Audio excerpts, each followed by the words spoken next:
All right, there's two types of stocks out there that you got to get out of ASAP, especially in higher rate environment times like we're in right now. We're going to talk about those two types of companies. Also, those two types of companies can coexist at the same time. You could have a company that has both these terrible things about it all wrapped into one. And some people might own some of these companies right now. So we're going to talk about what they are, why you should avoid them, and how to figure out if one of your stocks that you own right now falls into one of these two categories. And I'll share a big mistake I made with a stock in the stock market. I used to own a stock that falls into both these categories, and I got absolutely wrecked. I got absolutely burned, and I definitely learned my lesson along the way. And I don't want you to make the same mistake I did. That's why I'm making this video. But before we get into all that, welcome. If you're new here, I'm Austin. I'm a coder at cloudmusicsuite.com, and I'm a stock market investor. The channel's sitting somewhere around 1,800 subscribers right now. If you're one of those people already and you're back, thank you for being back. I appreciate you in a major way. If you're not one of those subscribers yet, click that subscribe button, drop a like for me. It helps out the channel in a massive way, and I appreciate it greatly. As a thank you for doing those two things, here's a picture of both my cats, Millie and Luna. Millie's the gray one, Luna's the brown one. They thank you for subscribing. Okay, let's get into this. There's two types of stocks out there that you should definitely avoid in the stock market. These are both very rampant, and one of them is extremely attractive, especially to newer investors. The first one is actually what we call a dividend trap. So some companies out there pay a dividend. A dividend is a cash payment that's typically paid on a quarterly basis, sometimes on a monthly basis, sometimes on a 6-month basis. And it's basically a thank you from the company for investing in those shares and holding those shares over the long term. They take a portion of their profits and pay it out to you as the shareholder. This is typically a more established business, and the idea is they don't have an amazing spot to put this money to invest back into the business, so they would rather reward shareholders and give shareholders some of that profit in the form of a cash dividend. Dividend money is an absolutely awesome thing. I love dividend paying stocks. I love the idea of getting dividends, but not all dividend stocks are a buy. A dividend trap is basically a company that's probably in a lot of financial trouble, and they keep their dividend payout way too high for way too long. And it looks really attractive. Sometimes you'll see like an 8%, 9%, 10% yield on a stock. The higher the yield gets on a stock, in general, the more risky that dividend is. And what you'll find with these really high dividend yielders is that they're paying out almost all of their profit to shareholders. And I've actually seen situations where they're paying out more than their total profit to shareholders. So there's a couple issues there. Number one, if you're a stock market investor and you're owning individual stocks, you probably want the position to go up over time. If you buy the stock at $20, you don't want it to stay at $20 for years and years and years and just get some dividend. Rather, you would like a stock to go up over time. If you're holding a stock for 5 years, you definitely don't want it to be sitting at $20. You'd want it to go from somewhere around $20 to somewhere around $40 so you can get that capital appreciation. That's where the big money is going to come from in the stock market. Dividend money is typically a much smaller amount of money, with a far limited amount of upside when you compare to share price appreciation. So if a company is paying out all of their profits as dividends,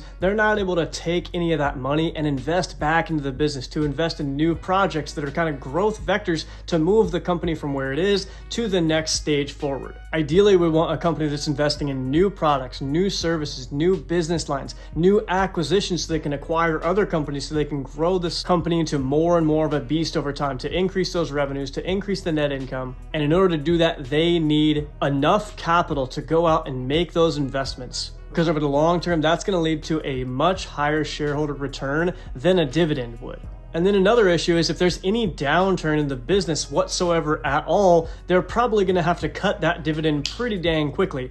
Or if they want to maintain that dividend and keep it there, they might be diluting shareholder equity to do that, because that's one way a company can raise cash. Or they might be issuing debt just to keep that dividend instated at its current levels, which is definitely not what we want. If we're putting the balance sheet in a worse spot just to pay a dividend, that is not a long-term investment that I would want to be in. An example of a company that did this exact thing that was absolutely a dividend trap is Intel Corporation. Intel Corporation still pays a dividend. They recently had to cut that dividend because they weren't able to maintain it, and they definitely weren't able to grow it, which is what we would want as a dividend investor over time. They actually had to go ahead and cut the dividend from 36.5 cents on a quarterly basis all the way down to 12.5 cents on a quarterly basis, which is a 65% reduction of the dividend. And I know for a fact there was a lot of people in my personal life, people on YouTube, people on Seeking Alpha, analysts that were saying this is a really attractive dividend stock to own right now when it was still at that 36.5 cents on a quarterly basis on the payout.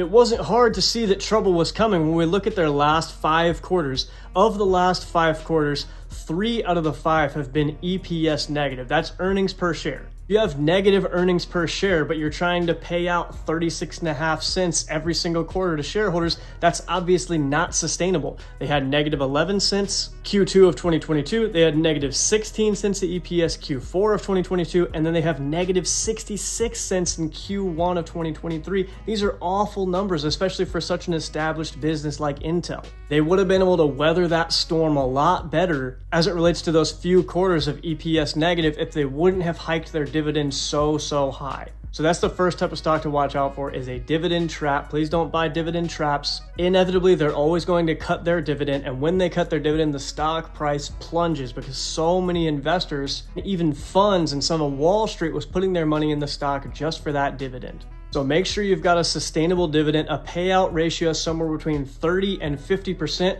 lower the better, honestly. And then make sure that company is committed to raising the dividend very slowly and consistently over time to continue to reward shareholders more and more every single year, but not to a point where they're getting above 50% payout ratio on that dividend. The second type of stock to avoid is a bad balance sheet company. This could be in the growth stock category, this could be in the value stock category, this could be in the dividend stock category, this could be in a turnaround play. Any type of stock in the stock market technically has the ability to have a terrible balance sheet.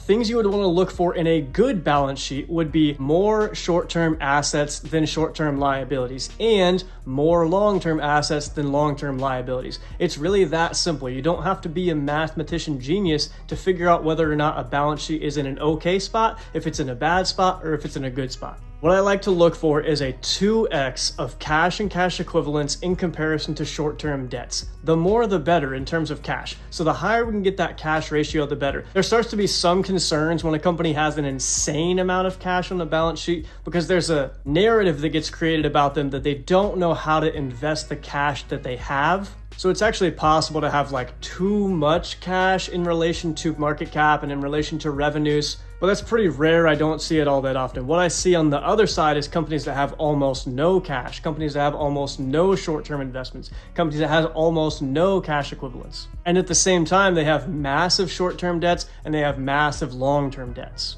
So my general rule is to look for somewhere around a 2x of cash and cash equivalents to short-term liabilities. And then on the assets side, anything in the positive is better than anything in the negative, but the more long-term assets in comparison to long-term liabilities, the better. I like to be in low debt companies, especially in higher rate environment times, because as rates move higher, companies are going to have to pay more and more just to service the minimum payments on that debt, which puts EPS in a worse spot, which puts income from operations in a worse spot, and potentially puts the balance sheet in a worse spot over a long period of time.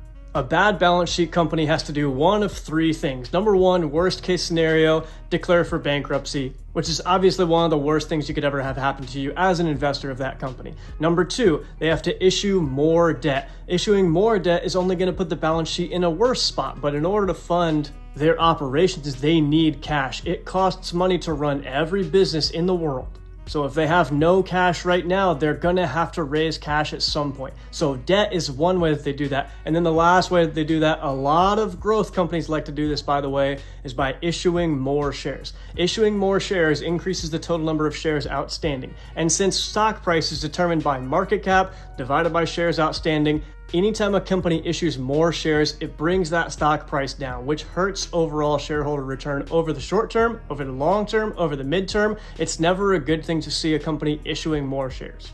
So as Peter Lynch says, no investment decision is complete without taking a quick look at the balance sheet. Normally, it doesn't take that long to figure out if the balance sheet's in a good spot, a bad spot, or an okay spot. Especially the more balance sheets you look at, the better you'll get at reading them. So let me tell you about one stock I owned that was actually my worst stock ever. It was a dividend stock and it was a dividend trap. And it had a bad balance sheet. I got emotionally attached to this stock and I was making excuse after excuse after excuse, quarter in and quarter out for this company. And since I got emotionally attached, I was not able to objectively see the issues that were very, very clear. And I ended up getting burnt on this company. I ended up losing a ton of money, thousands and thousands of dollars. So the company is Inviva Inc. And I actually bought it back when it was Inviva Partners. So I ended up having a cost basis somewhere in the 30s, and the stock did a nice, insane run up to the $80 range. It was paying an insane dividend. I think the highest dividend yield I ever had on Inviva was around at 8 or 9%. And by the way, this is while they were EPS negative. There were so many signs and so many writings on the wall for what I could have seen. But like I said, I was emotionally attached to the stock and I was not able to see the objective truths that were very, very, very bad. Not only did they take out a ton of new debt while I was a shareholder, they also issued new shares like 3 or 4 different times while I was a shareholder. I should have sold after the first one. I should have sold after the second one. I should have sold whenever they issued all this crazy amount of debt. I should have sold whenever I saw the cash levels were extremely, extremely low. Like, we're talking about a billions of dollar market cap company and the cash levels were in the thousands. Like 60,000, 70,000. It was awful. I just had the wool pulled over my eyes and I just got too emotionally attached. They weren't able to raise the dividend anymore. And once they said, hey, we're not raising the dividend this year, I can't remember what year it was, probably 2022, the stock had a pretty big downward move, but they said, hey, we're gonna maintain the dividend. We're not gonna cut it, we're not gonna drop it completely, we're just gonna maintain it. And then like the next quarter right after that, they were like, hey, just kidding, dividend is completely cut, no more dividends whatsoever at all. Company's in a bad spot, our balance sheet's in a terrible spot. We need to preserve liquidity and we need more financial flexibility. And as a result, we're cutting the dividend completely. And then the stock absolutely nosedived,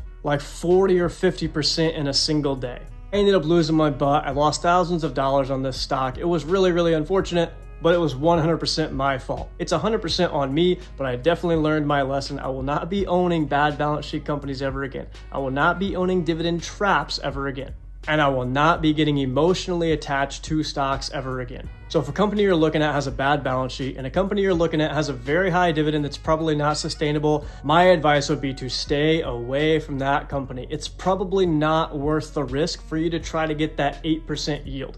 You might as well take the risk in a company like a growth stock or a turnaround stock where you could get way, way, way more than an 8% yield while having a good balance sheet, while not being hamstrung by a massively high dividend, and while the company is able to fund growth because they're not so worried and stressed about paying out all of their profits to their shareholders through dividends. So tell me in the comments below if you've ever owned a bad balance sheet company, if you've ever owned a dividend trap, and if you have you been burnt yet? Maybe it's all worked out for you and it's all been great and you've gotten lucky, but maybe you have a similar story to what I have, and maybe you have a similar lesson that you've learned that I had to learn the hard way in the stock market. I want to hear about it in the comments. Let me know what your situation is. Thank you for being here and have a great day.